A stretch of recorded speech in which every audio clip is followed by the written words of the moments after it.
कदाचित हो, पण it is not a long term solution. Guniting is not plastic surgery, but you are changing the structural skin of the structure. You are giving a structural skin to the structure. But structural skin necessarily need not stop leakage. Leakage stop करायला पाण्याची entries बंद करायला पाहिजे, which is the best solution. पण पाण्याची entry जर बंद होऊ शकत नसेल, म्हणजे आता बेसमेंट वॉलच्या बाहेरच्या साईडला आपण नाही एक्सकेव्हेशन करू शकत समजा, तर तुम्हाला निगेटिव्ह साईडनेच ग्राउटिंग करायचं आहे, ते बंद करायचं आणि मगच गनायटिंग करायचं आहे, तरच ती गोष्ट सक्सेसफुल होईल. Is this clear? अत्यंत लॉजिकल आहे. गनायटिंग केल्यानंतर प्लास्टरिंग हे करायलाच लागतं, कारण गनायटिंग कितीही स्मूथ केलं तरी अनड्युलेटिंग दिसतं, शेणाने सारवल्यासारखं दिसतं. जर स्मूथ सरफेस हवा असेल तर गनायटिंग नंतर प्लास्टर हे करायलाच लागतं. आपण जर टनेलमधनं गेलं, रोड टनेलमधनं कुठल्याही, तर त्याला गनायटिंग केलेलं दिसतं आपल्याला. मुंबई पुणा जो हायवे आहे त्याला स्लोप स्टेबिलायझेशन करता गनायटिंगच वापरतात. त्याला करता जाळी मारलेली असते ना, दॅट इज गनायटिंग ओनली. प्रॅक्टिकल गनायटिंग पाहिलेलं आहे आपण सगळ्यांनी, बरोबर आहे. गनायटिंगमध्ये माल खूप खाली पडतो. जर गनाईट ॲट अन अँगल नसेल, म्हणजे सरळ नसेल 90 डिग्रीज, ॲट अन अँगलचं गनाईट मारलं तर खूप माल खाली पडतो, कारण तुम्ही ज्या प्रेशरने मारता त्या प्रेशरला रिबाउंड पण असतो ना. त्यामुळे जर का cement, if it is not in sufficient quantity, lot of sand particles fall down. ती जर सँड पार्टिकल्स आपल्याला रियूज करायची असतील तर ती परत सँड म्हणून वापरावी, सँड सिमेंट म्हणून वापरू नये. हे कळतंय? कळतंय हे हा मुद्दा? कारण आपण प्लास्टरमध्ये उरलेला खाली पडलेला माल लगेच मिक्स करतो ना त्याच्यात सिमेंट घालून. Same way you can use it, but provided you are using. कारण प्लास्टरमध्ये काय होतं, दर तासातासाने तो माल कलेक्ट होतो. इथे कसं होतं, सकाळी 10 ते 1 गनाईट झालं 1 वाजता, आपण सकाळी 10 वाजता पडलेला माल कडक झालेला असतो खाली. So it should not be. म्हणून the refusal of gunite should not be used. हा एक एक नॉर्म आहे. But theoretically it can be used if you are able to collect it immediately. Clear? We'll proceed. Surface must be firm and clean. Obvious. Use of jet pressure, air blast. हे do's मध्ये आलो. If the surface of treatment has high adsorption नाही आहे, adsorption, then it must be kept wet for a time period of 6 hours before undergoing ganating, म्हणजे before doing ganating. Ganating आणि plaster is the same. Don'ts म्हणजे don't ganite at an angle, use refuse material without treatment. दोन्ही गोष्टी पाहिल्या आपण. We'll proceed. Racking, हा एक ते छोटं रेकिंग टूल वापरतोय बघा तिकडे. खरं इकडचं जे रेकिंग आहे ना, हे ॲशलर मॅसोनरी आहे, त्यामुळे ह्याच्या रेकिंगला फक्त सौंदर्य हाच भाग आहे. ह्या रेकिंगला प्लास्टर होणारच नाही आहे कधी. त्यामुळे त्या सांधा सुंदर आणि युनिफॉर्म दिसावा म्हणून त्याला रेकिंग करतायत. आता ह्याच्यामध्ये सुद्धा तो रेकिंग करतोय विथ टाचा, विच इज स्टुपिडिटी ॲक्च्युली. पण ती स्टुपिडिटी काय ते मी तुम्हाला दाखवतो. याची पुढच्या फोटोग्राफमध्ये स्टुपिडिटी दिसते. हे पॉइंटिंग करतोय. तर आपण हा रेकिंगचा मुद्दा पाहिला मागचा फोटो. रेकिंग का आपल्याला माहिती आहे, it's a very simple logic. Pointing, हे पॉइंटिंग कसं आहे, बरोबर आहे? हां बरोबर. पॉइंटिंग, हे पॉइंटिंग का करतोय कळतंय? सांधे आपल्याला प्रोटेक्ट करण्यासाठी पॉइंटिंग करतो आपण, आणि ॲस्थेटिक्ससाठी पॉइंटिंग करतो. तिसरं कारण आहे का पॉइंटिंगचं? नाही, बरोबर ना. हे ॲस्थेटिक्स आहे का चांगलं? हे घाणेरडं आहे, शेणाने सारवल्यासारखं. शेणाने सारवलेलं काय घाणेरडं असतं असं म्हणत नाही, पण त्याला एक सुगंध तरी असतो. आणि you know that it is rustic. हे रस्टिक नाही आहे, हे मॉडर्न आहे. हे किती घाणेरडं दिसतं, पण दिसतं का चांगलं? का चांगलं दिसत नाही? मला याचं कारण कोण सांगेल? ॲनालिसिस करा डोक्यामध्ये की हे का चांगलं दिसत नाही. एकच कोण सांगेल? एकच सांगा. हां,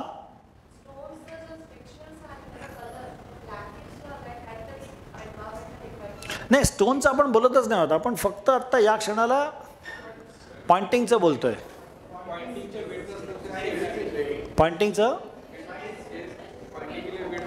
हां हां, पॉइंटिंगची विड्थ. सरांनी एक मुद्दा काय सांगितला की पॉइंटिंगची विड्थ नॉन युनिफॉर्म आहे. एक मुद्दा झाला. दुसरा मुद्दा, मोठे झाले, खूप जास्त जाडे झाले. बरोबर आहे. दुसरा मुद्दा. तिसरा मुद्दा,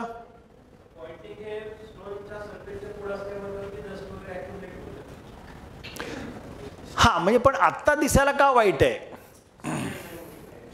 स्ट्रेट लाईनमध्ये नाही, म्हणजे ओबडधोबड आहे. म्हणजे हा जो सांधा पाहिला हा स्ट्रेट लाईनमध्ये, आणि खालचा तो मला वाटतं स्ट्रेट लाईनमध्ये कापतोय. फायनल असा दिसणार आहे तो स्ट्रेट लाईनमध्ये. तो करतोय अजून हे काम. हे वर्क इन प्रोग्रेस आहे. तरी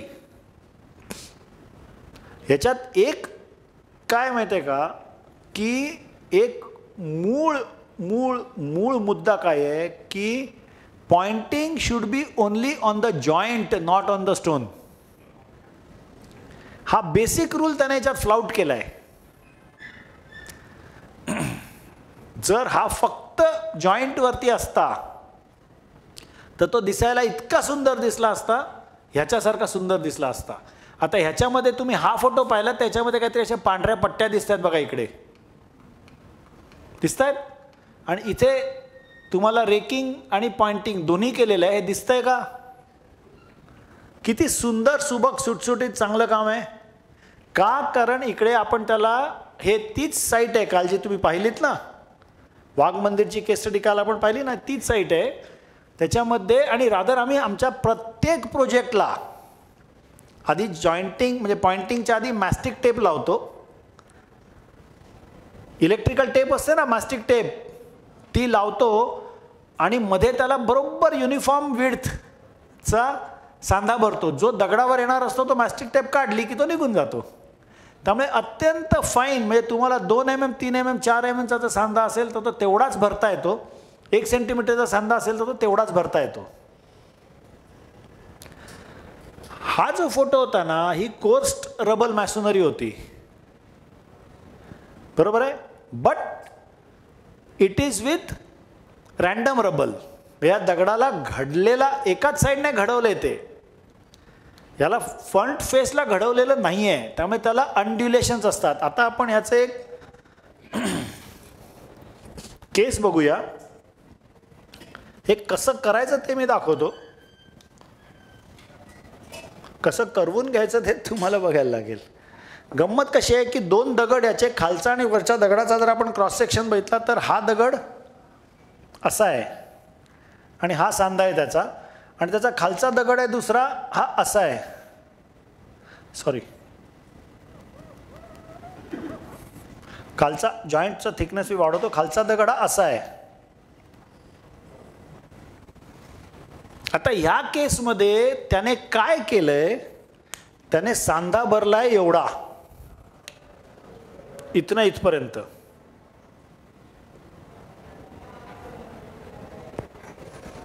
हे बरोबर आहे का? नाही आहे.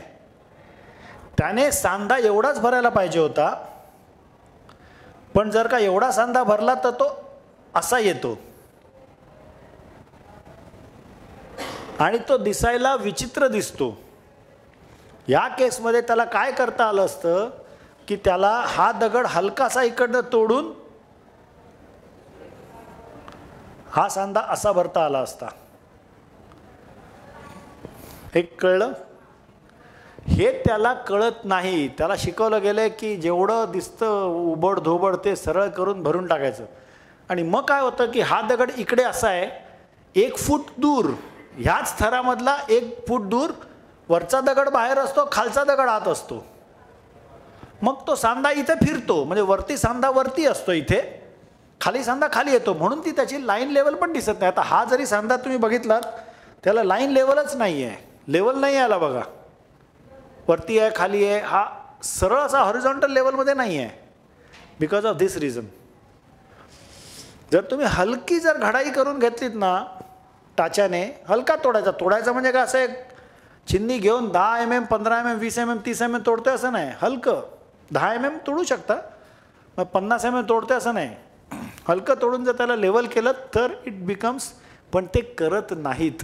कारण ते कडियालाच तसं ट्रेनिंग नाही, कॉन्ट्रॅक्टरला ट्रेनिंग नाही, सुपरवायझरला ट्रेनिंग नाही. आणि मग हे अशा प्रकारचं बांधकाम तुम्हाला गल्लोगल्ली सगळीकडे दिसतं. चांगल्या कामात सुद्धा, वाईट कामात सुद्धा असं दिसतं आपल्याला.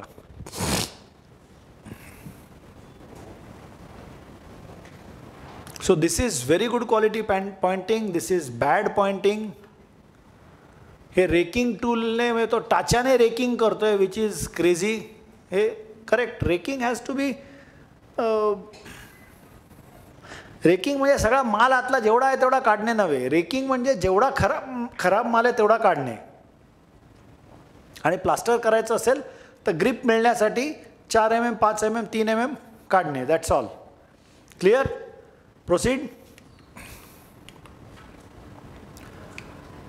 डूज मध्ये काय? Use of brush or scraper. Pointing shall be at joint only. हे बघा, म्हणजे दगडावर करू नये, ॲट द जॉईंट ओनली, जॉईंटवरतीच पाहिजे. And don't use mechanical cutter. Remove firm and strong pointing material. Do not remove firm. हे दोन्ही आपण 4ही पॉईंट्स बघितले आपण, बरोबर आहे.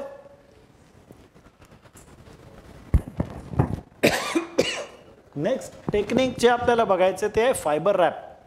काल आपण फायबर रॅपची एक मोगम ओळख करून घेतली, बरोबर. की डांबर कपडा आपण करतो ना एका टाईपचं.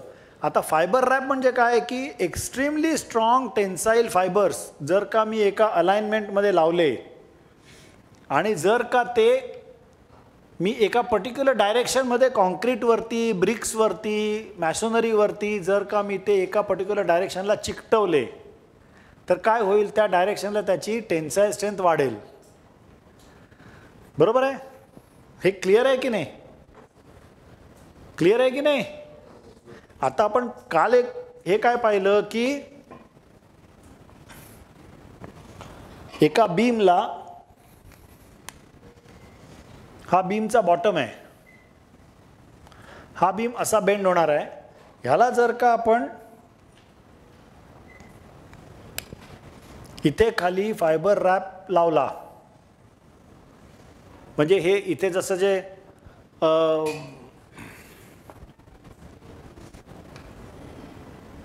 हे चमकतंय ना, कारण ते एपॉक्सी आहे. त्याला अशा जर पट्ट्या पट्ट्या लावल्या किंवा पूर्ण लावलं तर काय होईल? ह्या डायरेक्शनला त्याची टेन्साईल स्ट्रेंथ वाढली ना. हे क्लिअर होतंय की नाही? व्हिज्युअलाइज होतंय की नाही? म्हणजे ही जी टेन्साईल स्ट्रेंथ आहे ह्या मेंबरला अशी टेन्साईल स्ट्रेंथ आपल्याला पाहिजे या डायरेक्शनला. जर खाली इथे आपण एक असं मटेरियल लावलं की जे अशा डायरेक्शनला स्ट्रॉंग असेल, होऊ शकेल. दुसरं आपण पाहूया की इथे त्याला शिअर क्रॅकिंग आहे. तर शिअर क्रॅकिंगला टेन्साईलने आपण अरेस्ट करू शकतो का? तुम्हाला हे जर कळलं असेल तर याचं उत्तर फटकन तयार पाहिजे. करू शकतो. कसं लावणार? परपेंडिक्युलर टू द क्रॅक, बरोबर ना. म्हणजे असं जर आपण स्ट्रिप्स लावल्या तर या क्रॅक्स अरेस्ट होऊ शकतात. कॉलम आहे, कॉलमला मला कॉम्प्रेशन आहे, मी कॉम्प्रेसिव्ह स्ट्रेंथ हे लावून वाढवू शकतो का?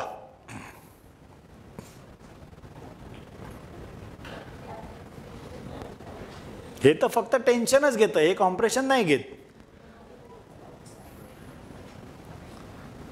वाढवू शकतो का? येस आणि नो दोन्ही उत्तरं मिळतात. आता मला एक सांगा की आपण कॉन्क्रीट कॉलममध्ये सळ्या कशा टाकतो? व्हर्टिकल, बरोबर. फक्त व्हर्टिकल सळ्या टाकल्या तर ते कॉम्प्रेशन घेतील का? नाही घेणार. म्हणून त्याचा स्लेंडरनेस ब्रेक करण्यासाठी आपण काय टाकतो? स्टिरअप टाकतो. सेम टेक्निक इथे पण वापरायचं. म्हणजे ह्याच्यामध्ये अशा स्ट्रिप्स लावायच्या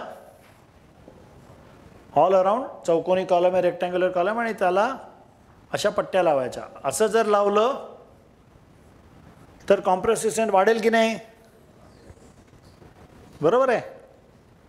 you have to just think की कसं कॉम्प्रेसिव्ह स्ट्रेंथ मी वाढू शकतो. बरं, ही कॉम्प्रेसिव्ह स्ट्रेंथ किती टक्के वाढू शकते? 100ची 200 होते का? 100ची 500 होते का? तर होत नाही. ह्याचं जे प्रिन्सिपल काय सांगतं की 20-25% फक्त कॉम्प्रेसिव्ह स्ट्रेंथ वाढते. त्यामुळे फायबर रॅपला एक प्रकारचं लिमिटेशन आहे. फायबर रॅप हे स्ट्रेंथनिंग टेक्निक आहे. ग्राउटिंग टेक्निक जे आहे किंवा रिप्लेसमेंट ऑफ प्लास्टर जे आहे हे रिपेअर टेक्निक आहे. आता आपण स्ट्रेंथनिंग टेक्निक्स पाहतोय. Is this clear? याने आपण त्या स्ट्रक्चरची ताकद वाढवतोय. आपण ते पाहिलं ना, रिस्ट्रेंथनिंग, रिट्रोफिटिंग, हे सगळं करायला ही टेक्निक्स वापरायला लागतील आपल्याला. फायबर रॅप लागेल. आपण बाकीची बरीच टेक्निक्स पाहणार आहोत आता. हे समजतंय? हा शिफ्ट म्हणजे आपण मटेरियल रिप्लेसमेंट पासून मेंबर स्ट्रेंथनिंग वरती आलोय आता. मटेरियल रिप्लेसमेंट पासून मेंबर स्ट्रेंथनिंग वरती आलोय. फायबर रॅपने तुम्ही मटेरियल स्ट्रेंथन करताय का? मटेरियलची स्ट्रेंथ वाढवताय का? नाही. ग्राउटिंगने वाढवताय का? येस, थोडी बहुत असं. बरोबर ना? ग्राउटिंगने आपण फक्त त्याची डेन्सिटी वाढवतोय. जिथे जिथे वॉइड होते ते काढतोय आपण. वेराज ह्याच्यामध्ये तुम्ही मेंबरची स्ट्रेंथ वाढवताय.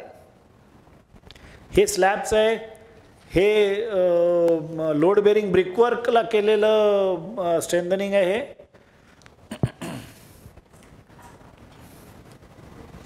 हेलिफिक्स बार्स आपण त्या ह्याला पाहिले काल. दिस ऑल्सो हा एक हेलिफिक्स बार इकडे ठेवला आहे बघा बाजूला. जनरली 450 mm असतो एक हेलिफिक्स बार हा. हे नॉर्मल ड्रिलिंग मशीनला लावायचं अटॅचमेंट. आणि ह्याच्यामध्ये हेलिफिक्स बार्स आपण फायबर रॅप जे आहे ते आपण कॉलमला वापरू शकतो, बीमला वापरू शकतो, स्लॅबला वापरू शकतो, ब्रॅकेट्सना वापरू शकतो. फायबर रॅप आपण ब्रिकवर्कला वापरू शकतो, स्टोन मॅसोनरीला वापरू शकतो, कॉन्क्रीटला वापरू शकतो. जिथे जिथे तुम्हाला स्ट्रक्चरल स्ट्रेंथनिंग करायचं आहे. फक्त फायबर रॅपला एक लिमिटेशन काय आहे की फायबर रॅप हे आग पकडू शकतं, कारण त्याला एपॉक्सी आहे ना. त्यामुळे फायबर रॅप केलं की त्याला प्लास्टरिंग हे जरूर करावं. नाहीतर काय होईल, तुम्ही स्ट्रक्चरची स्ट्रेंथ वाढवली आणि स्ट्रेंथ वाढवली म्हणून क्लायंटने त्याच्यावरती लोड टाकलं आणि जर आग लागली तर ते त्या आगीच्या वेळेला पडू शकतं स्ट्रक्चर. कळलं? आगीमुळे नाही, पण तुम्ही केलेलं स्ट्रेंथनिंग नाहीसं झालं तर ते स्ट्रक्चर पडू शकतं. So fibre wrap requires protection from fire proofing point of view, and that protection can be given by way of fire retardant chemicals, म्हणजे पेंटिंग किंवा प्लास्टरिंग. कळला मुद्दा? कारण एपॉक्सी आहे ना, एपॉक्सी इज फ्लेमेबल. एपॉक्सी पटकन आग पकडू शकते.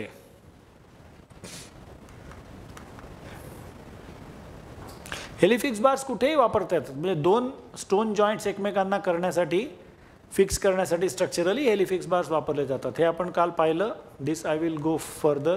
हे पाहिलं आपण, केस स्टडी पाहिली. Let us go to stitching. याच्या आधी stitching also is a structural strengthening technique. ह्याच्या आधी मला एक मुद्दा आपल्या संपूर्ण प्रेझेंटेशनमध्ये राहिला, ते म्हणजे जॅकार्च फ्लोरिंग, जॅकार्च स्लॅब. ही किती जणांनी पाहिली आहे? जॅकार्च मी चित्र काढल्यानंतर तुम्ही म्हणाल हो पाहिलंय. जॅकार्च माहिती नव्हतं याला म्हणतात म्हणून. जुन्या बिल्डिंग्समध्ये असा आय सेक्शन असतो, 2-2 फुटाला, 2.5 फुटाला, 3-3 फुटाला, 4-4 फुटाला सुद्धा. आणि त्याच्यामध्ये असं प्रेस्ड ब्रिकबॅट कोबा असतो. हा आय बीम आहे इथे.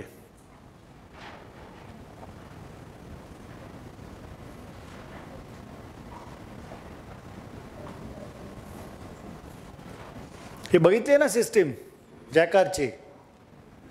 ह्याला म्हणतात जॅक आर्च. आता जॅक आर्च का म्हणतात माहिती नाही मला. हा ब्रिकबॅट कोबा असतो आणि हे अंतर असतं 2 फूट, 4 फूट, 6 फूट. मी 6 फुटापर्यंत बघितलंय.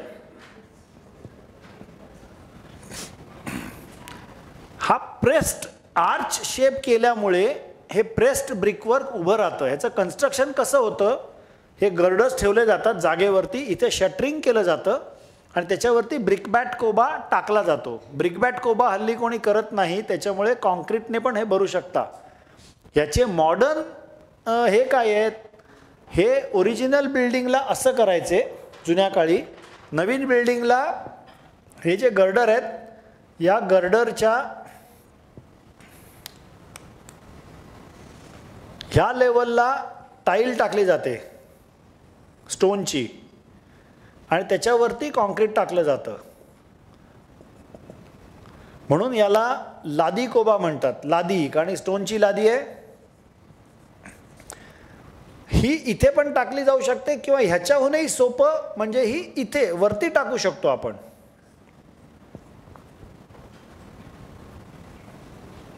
ही लादी इथे वरती टाकू शकतो आपण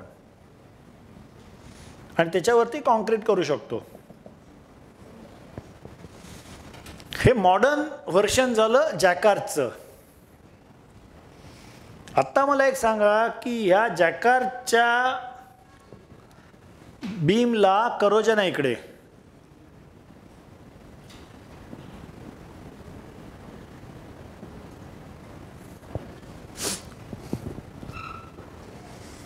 जॅकार्डच्या बीमला करोजन आहे, तर हे करोजन रिपेअर कसं करणार?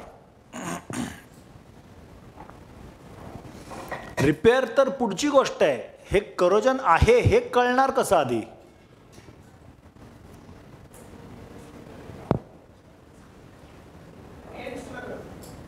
जोरात बोला ना. हां, एंडोस्कोप करू शकता. फक्त एंडोस्कोप हा महाग आहे, प्रत्येक ठिकाणी अवेलेबलच नसतो. आपल्याला हा एंडोस्कोप वापरायचा आहे. Endoscope is the correct answer, but आपल्याला ह्या एंडोस्कोपने सगळ्यात पहिलं कसं कळणार?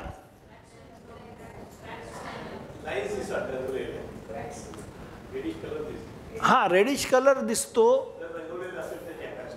हां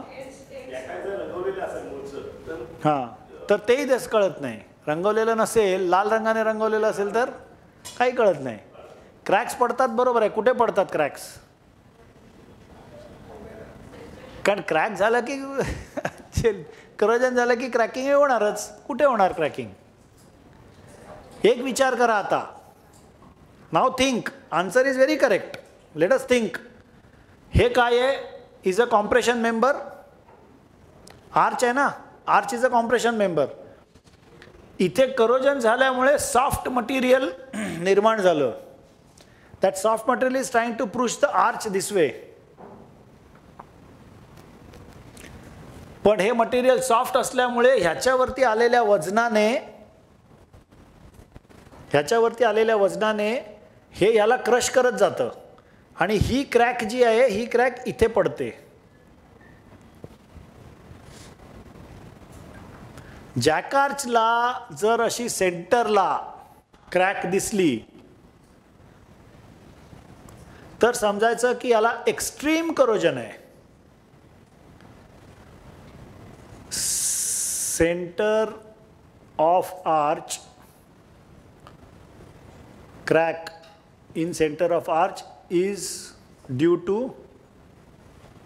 advanced stage corrosion.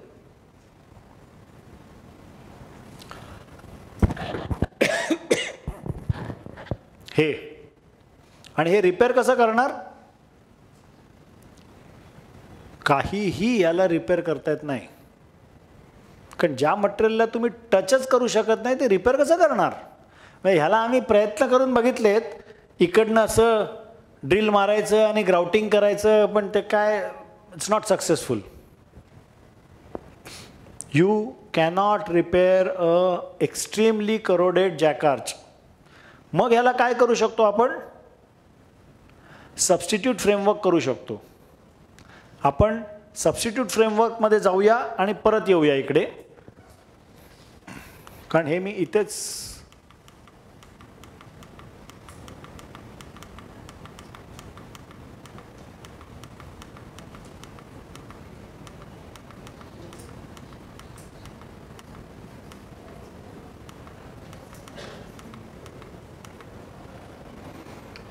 हे आहे बघा सबस्टिट्यूट फ्रेमवर्क टेक्निक. म्हणजे काय की आपण ह्या 252व्या स्लाईडवरती होतो, मागे येऊ आपण. एका प्लॅनमध्ये हे मी काढून टाकतो. प्लॅनमध्ये सबस्टिट्यूट फ्रेमवर्कचा फोटोच असेल एक.